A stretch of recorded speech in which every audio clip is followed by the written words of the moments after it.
स्वागत है आप सभी का बच्चों एनएससी ईडीयू वर्ल्ड में 12th आर्ट्स क्लास नोट्स के लिए मैं आप लोगों को हेल्प कर रहा हूं, जिसमें अभी हम लोग पॉलिटिकल साइंस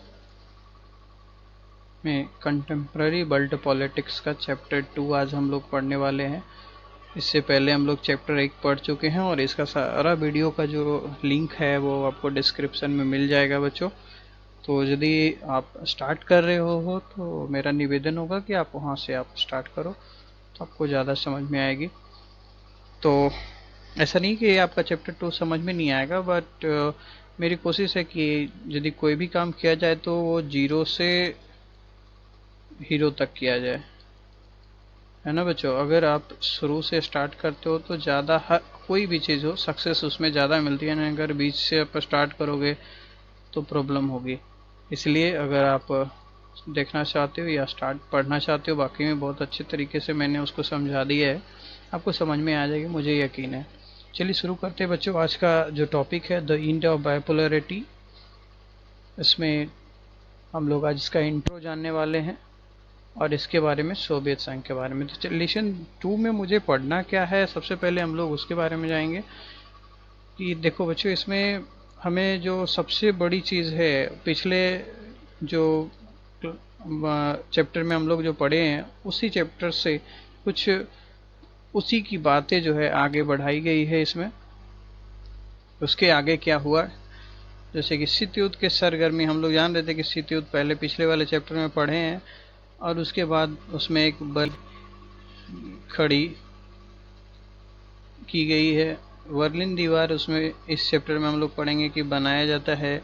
उसमें भी हम लोग थोड़ा बहुत चर्चा किए थे कि बर्लिन दीवार कब खड़ी हुई। बर्लिन की दीवार और बर्निल जो वर्ड है बच्चों, इससे आपका 3 पॉइंट्स ऑब्जेक्टिव का क्लियर होगा। आप अगर पिछला नोट्स आपको जो दिया हुआ था मैंने आप पढ़े होंगे, तो उसमें मैं आपको याद दिला देना चाहता हूँ कि देखो बच्चों, बर्लिन की दीवार का जो 3 नोट्स है वो 3 पॉइंट्स का नोट्स। पहला है सोवियत संघ द्वारा 1948 से 49 बर्लिन की नाकाबंदी, है ना। ये मैं उस वक्त की बात बता रहा हूँ जो पिछला मैंने इंपॉर्टेंट नोट्स ऑब्जेक्टिव वाले दिए थे बच्चों, जो पढ़े हैं उन्हें याद होगा इसका।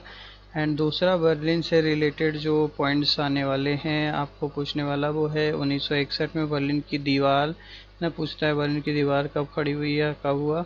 और तीसरा जो पॉइंट्स है बच्चों वो ये है कि बर्लिन की दीवार का पतन कब हुआ, यानी उसे गिराया कब गया।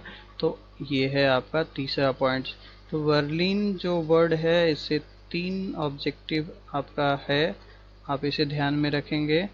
1948 पहला जो है आपका, एंड उसके बाद 1961, है ना, और दूसरा 1989 जो आज हम लोग इसमें चर्चा करने वाले हैं। क्या चर्चा है कि 1989 में पूर्वी जर्मनी की आम जनता ने इस दीवार को गिरा दिया था। अब ये है कि ये गिराया कौन था इस बर्लिन की दीवार को, तो पूर्वी जर्मनी की जो आम जनता थे उन्हें वे लोग इस दीवार को गिरा दिए। इस दीवार को गिराने का अगर चर्चा हम लोग करते तो इस बुक्स में थोड़ा सा इसके बारे में दिया हुआ है, हम लोग उसके बारे में भी चर्चा कर लेंगे बच्चों। देखो पहला पिक्चर जो है वो है ये कि दीवार की हल्की सी छिद्र की गई है, एंड दूसरा जो चर्चा है ये है कि इसको बर्लिन की एक भाग को गिरा दिया गया है, और तीसरा है कि बर्लिन की दीवार जो था वो कैसा था, वो ऐसा इसमें दिया हुआ है। बर्लिन के दीवार के बारे में यह बनाया हो कि 1961 में यह दीवार जो है पश्चिमी बर्लिन को पूर्वी बर्लिन से अलग किया गया था, इसके लिए बनाया गया था। और यह दीवार जो था वो 150 किलोमीटर से भी ज़्यादा लंबा दीवार था और 28 वर्षों तक खड़ी रही। ये देखो ये भी एक ऑब्जेक्टिव क्वेश्चन है बच्चों, आप लोग बढ़िया से इसे पढ़ो। मेरा यही काम हमेशा रहता है कि आप लोगों को हर पॉइंट से अवगत कराओ। और सबसे बड़ी बात है कि जो क्वेश्चन आप लोग अगर खुद से ऑब्जेक्टिव तैयार करना सीख लिए तो बच्चों उस दिन आप खुद से भी पढ़ना अच्छी तरीके से सीख लोगे। ये चीज़ हमेशा याद रखना। इसे तोड़ा कब गया था, तो 9 नवंबर 1989 को यह तोड़ दिया गया था। कितने वर्षों तक खड़ी रही थी, 28 वर्षों तक। 150 किलोमीटर ये लंबा था। किसी को भी हिंदी या इंग्लिश में किसी को कोई दिक्कत नहीं होगी अगर आप हमेशा मेरे पढ़ाने के क्रम में, ये मेरा लेक्चर आप सुनने के क्रम में अगर एनसीईआरटी का बुक आप रखोगे बच्चों, कभी भी आपको हिंदी इंग्लिश का कोई भी कंफ्यूजन नहीं होने वाला, बिकॉज आपको हर पॉइंट्स मेरे लिए इम्पोर्टेंट है और आपके लिए हर क्वेश्चन मुझे अच्छे से बनाना बहुत ज़रूरी है ना।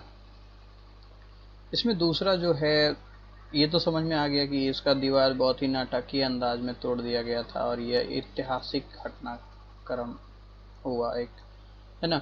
दूसरा पॉइंट से देखो बच्चों कि दूसरे विश्व युद्ध के बाद विभाजन हो चुकी जर्मनी का एकीकरण हो गया, है ना। दूसरे विश्व युद्ध के बाद जर्मनी का एकीकरण हुआ ही है, हम सभी जानते हैं।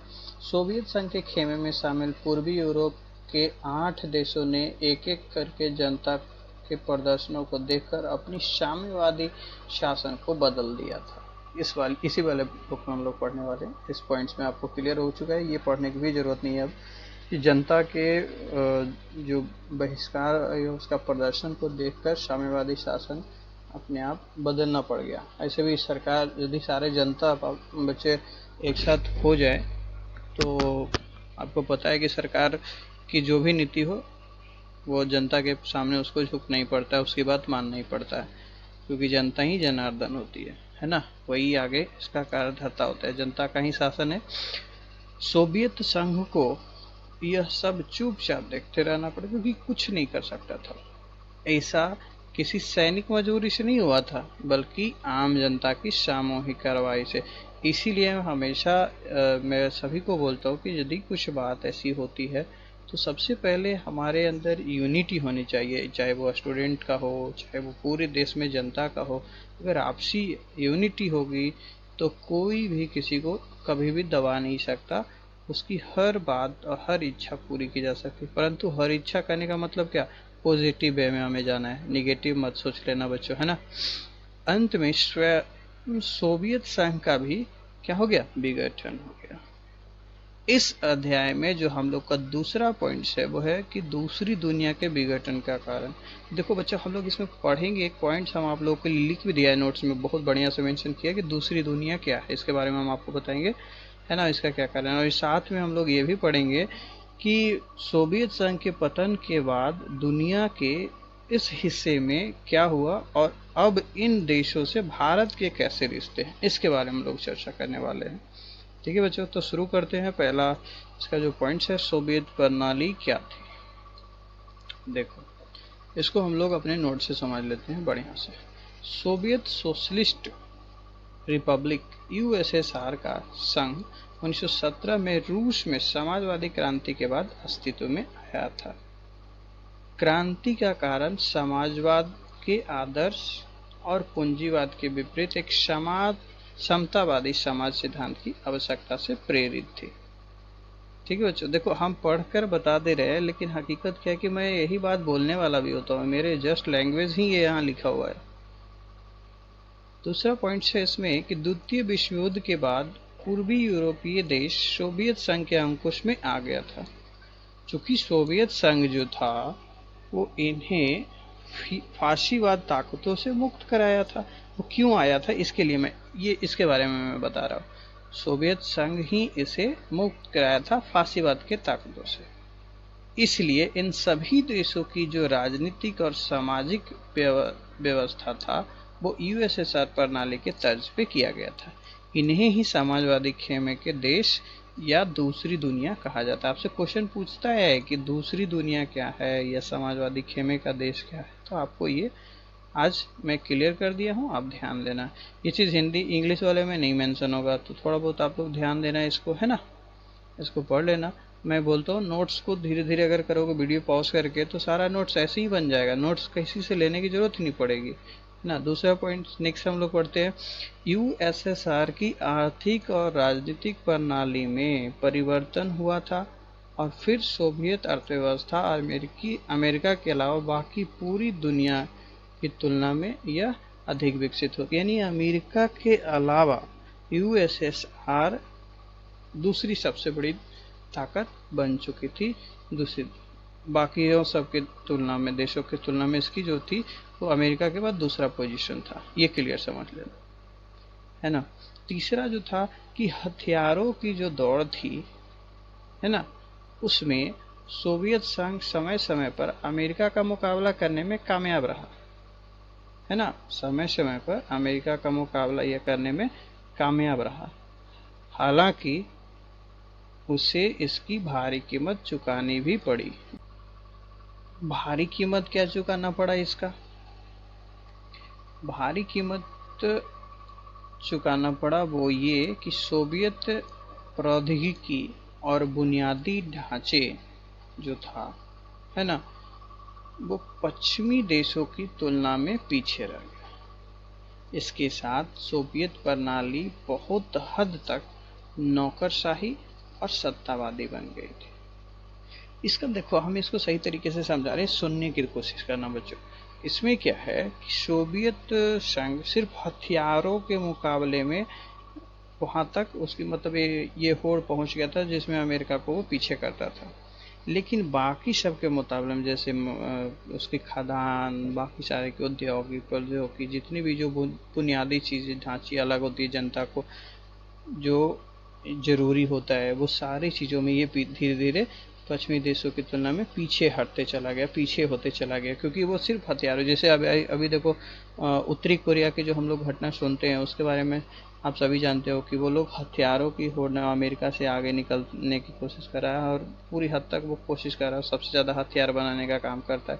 उत्तरी कोरिया के बारे में बोल रहा बच्चों। और वहाँ की जनता के बारे में हम लोग जो सुनते हैं कभी कभी ऐसा कि उन लोगों की स्थिति बहुत ख़राब है, खाने पीने सही तरीके से नहीं मिल पा रहा है, ऐसी जो हो रही है, ये जस्ट लाइक उस समय का जो अभी हो रहा है वो उस समय यहाँ इसके साथ हो रहा था, सोवियत संघ।